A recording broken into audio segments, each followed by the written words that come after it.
Hello YouTube, it's EmmaBlaze10 here, and welcome to another Q&A segment. I've only got 4 questions this time, so I think what I'll do is if I don't get very many questions, then I'll do the Q&A segment when I get enough questions. But I've got 4 this week, so I'll answer them as best I can.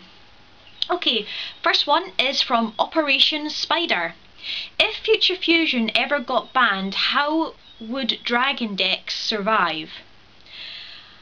That's actually a very, very good question. Now, I use Future Fusion, but I can easily swap out to another fusion card if needed for my Blue Eyes dragons, you know, because I'm not that desperate to fusion to 5 God Dragons. It's more of a stepping stone to getting out Ultimate Dragon in order to get out Blue Eyes Shining Dragon, which is the main goal of my deck.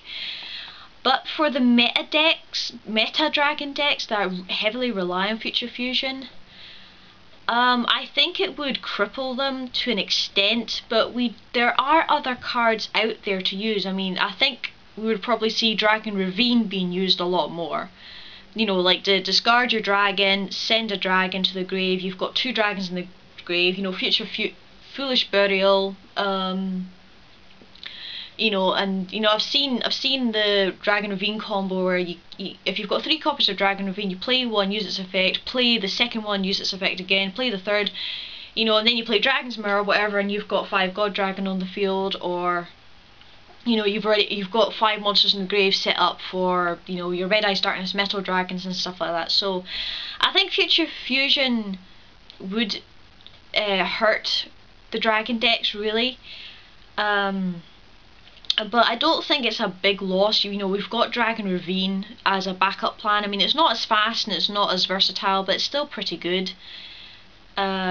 So yeah, I mean, I am going to do a March ban list video, and I'm going to give you my thoughts on what's going to happen with the format and everything, but that's for another time. So I hope that answers your question, Operation Spider. The next one is from Toran to Harato 5. Are you single? I've said time and time again I do have a boyfriend, so no, I'm not single. And if anybody says, you know, why don't you dump your boyfriend, come with me or whatever, forget it. Me and Chris Anime Guy have been going out for nearly 5 years, and we've known each other for about 8. So yeah, you do the math. Next one is from Mothra89. Why don't I use Kaibaman? I've already put up a Q&A video about cards in my deck, but I thought I'd answer this because it is quite a commonly asked question. 2 words is Totem Dragon. Kaibaman is a warrior. Totem can only function if everything is dragon. And reason 2 is if you summon out a Kaibaman, your opponent is going to know exactly what you're playing and what you're about to do, so they can set up their back row and get it ready. With Totem Dragon, it's a bit more versatile because when you resurrect it, you don't know if I'm going to synchro with it, if I'm going to exceed with it, if I'm going to tribute it, or whatever. There's so many different combos with Totem Dragon, but with Kaibaman it's just a bit too obvious, unfortunately. Last question is from Pindo. Why don't I trade over YouTube? Well, in honest truth, YouTube does have a lot of scammers, unfortunately. Very recently, Dueling Bunnies, particularly Denise from Dueling Bunnies, was scammed by a 13-year-old kid apparently, who wound an elaborate tale of why he couldn't send first, and they got cheated out of I think it was $100 I think it was worth of cards that they worked to get. So when I see stories like that happening, it just stiffens my spine about this topic. I have been scammed, not over YouTube, it was actually over something else.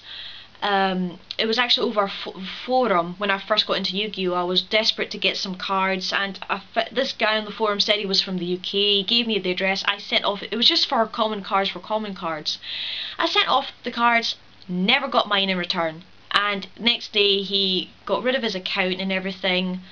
I told the top guy of the forum, you know, I tried sending letters down to the address, but I just got I just got, you know, user not at this address and everything. So yeah, yeah, that was only one time, and that's when I was really, really young. I was like 14 or so when this happened, so I didn't really know any better, but one time, never doing it again.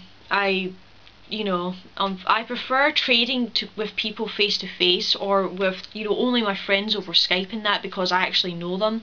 But I'd rather trade face to face, because that way I know the value. I know the value of the cards. I know what it is I'm trading for, and I can actually see it happening. I don't like being left in the dark about that sort of thing, so that's why I don't trade over YouTube. Anyway guys, I hope that answers your questions for this week. Unfortunately, I don't have a question to post to you guys, but please, if you want to ask me any questions at all, just post down in the comments below, and again, I'll pick out the next 4 or 5 and do another segment sometime next week or whenever's convenient. So I hope you enjoyed that. Take care everybody, and we'll see you later. Bye bye!